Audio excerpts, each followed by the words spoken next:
Hi guys. Recently हाल फिलहाल में जो जापान की सरकार है उसने अगली पीढ़ी के जो लड़ाकू विमान हैं उनके निर्यात के लिए मंजूरी दे दी है। ये एक बहुत ही बड़ा डेवलपमेंट है। कारण यह है कि जापान सरकार जनरली तीसरे देश को निर्यात की मंजूरी नहीं देती। ये एक बहुत ही बड़ी न्यूज़ है। साथ में हमें ये भी पता है कि जो जापान है एक पैसिफिस्ट कंट्री है, मतलब वो किसी देश पे आक्रमण करने के पक्ष में नहीं होता, मतलब विश्वास नहीं करता है। जो उसकी आर्म्ड फोर्सेस हैं, जो आर्मी है, उसे इस तरह बनाया गया है कि वो अपने कंट्री को डिफेंड करे। मतलब ये जापान जो है डिफेंसिव पॉलिसी फॉलो करता है सिंस वर्ल्ड वॉर सेकेंड, मतलब वर्ल्ड वॉर दूसरे वर्ल्ड वॉर के बाद से ये जो पैसिफिस्ट पॉलिसी है जापान ने अडॉप्ट की हुई है।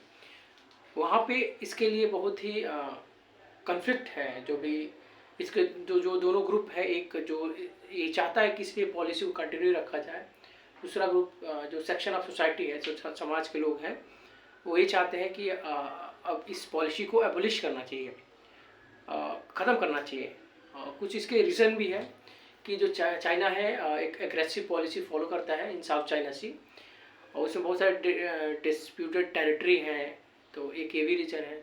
साथ में जो जापान है वो उसके जो नॉर्थ कोरिया से भी बहुत ही अच्छे संबंध नहीं है।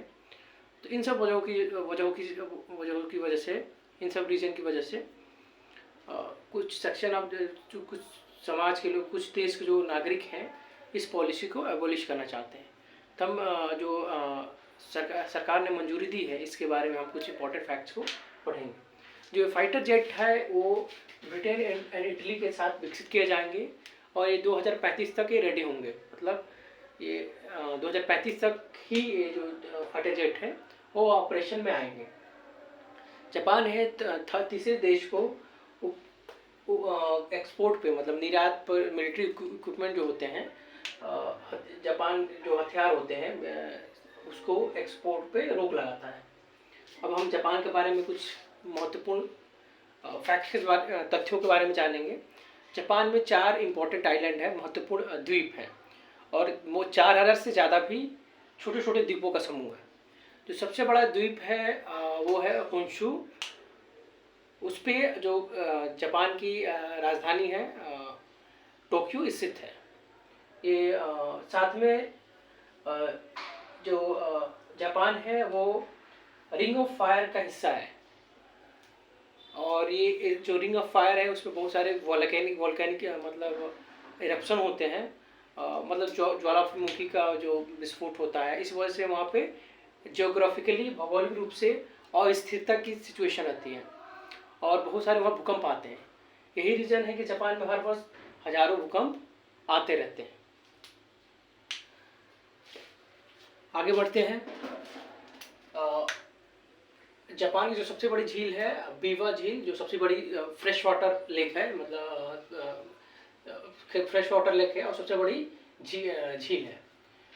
साथ में जापान की सांसद को हम डायट कहते हैं। ये बहुत ही इम्पोर्टेंट हो जाता है। जापान के पास 2 धाराएं हैं, ओयाशियो एंड कुरोशियो। ओयाशियो जो है ठंडा है, कोल्ड ओशन करंट है, एंड कुरोशियो जो है गर्म हवा है। आप इस मैप में यहाँ पे देख सकते हैं, जो दोनों धाराएं हैं यहाँ पे आके मिलती हैं। और जब भी 2 धाराएं, गर्म और ठंडा धाराएं मिलती हैं, तो एक वहाँ पे मरीन जो लाइफ होता है, अबंडेंस ऑफ मरीन लाइफ होता है, मतलब वहाँ बहुत सारे जलीय जीव होते हैं। इसी वजह से जहाँ पे भी जो ठंडी और गर्म हवा, गर्म करंट, ओशन करंट, समुद्री जल धाराएँ मिलती हैं, वहाँ पे बहुतायत की संख्या में मछलियाँ पाई जाती हैं, और ये एक मछली उद्योग के लिए बहुत अच्छी खबर है। तो एक बहुत ही बड़ा यहाँ इंडस्ट्री हो जाता है। मगर मछली उद्योग की बात करें या मरीन जल जीव उद्योग की बात करें, मछली के अलावा भी, लेकिन इसके साथ एक और भी समस्या भी है। समस्या ये है कि जो जहाँ पे भी ठंडी और गर्म धाराएं मिलती हैं वहाँ पे फॉग की स्थिति होती है, कुहासे की स्थिति होती है, और ये मतलब मैरीटाइम ट्रेड के लिए थोड़ा सा खतरनाक हो जाता है, क्योंकि एक्सीडेंट होने का खतरा बढ़ जाता है। तो ये दो इम्पोर्टेंट जो 2 साइड हैं ये ठंडी और गर्म जल धाराओं के मिलने के। इसके कुछ विवादित द्वीप भी हैं। जो जापान है उसके वो डिस्प्यूट में है। जनरली अगर हम चाइना की बात करें तो जापान का चाइना के साथ बहुत ही गहरा डिस्प्यूट है। साथ में जब चाइना ही नहीं, उस बार नॉर्थ कोरिया के साथ भी जापान के उतने अच्छे संबंध नहीं है। ये माना जाता है कि जो नॉर्थ कोरिया है वो चाइना के द्वारा सपोर्ट किया जाता है और फंड कुछ हद तक मिलिट्री जो टेक्नोलॉजी भी प्रोवाइड की जाती है, ऐसे आरोप लगते रहते हैं। साथ में जापान जो है उसके साथ लाइक रसिया के साथ भी टेरिटोरियल डिस्प्यूट है, द्वीपों का विवाद है। कुरिल जो आइलैंड है वो रसिया ओवर समवेयर यहाँ पे कहीं है, तो उस वहाँ पे जो है रसिया के साथ विवाद है कुरिल द्वीप को लेकर।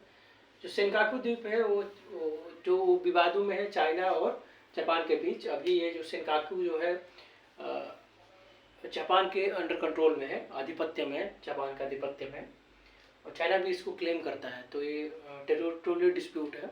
साथ में अगर आप साउथ चाइना सी की बात करेंगे तो बहुत सारे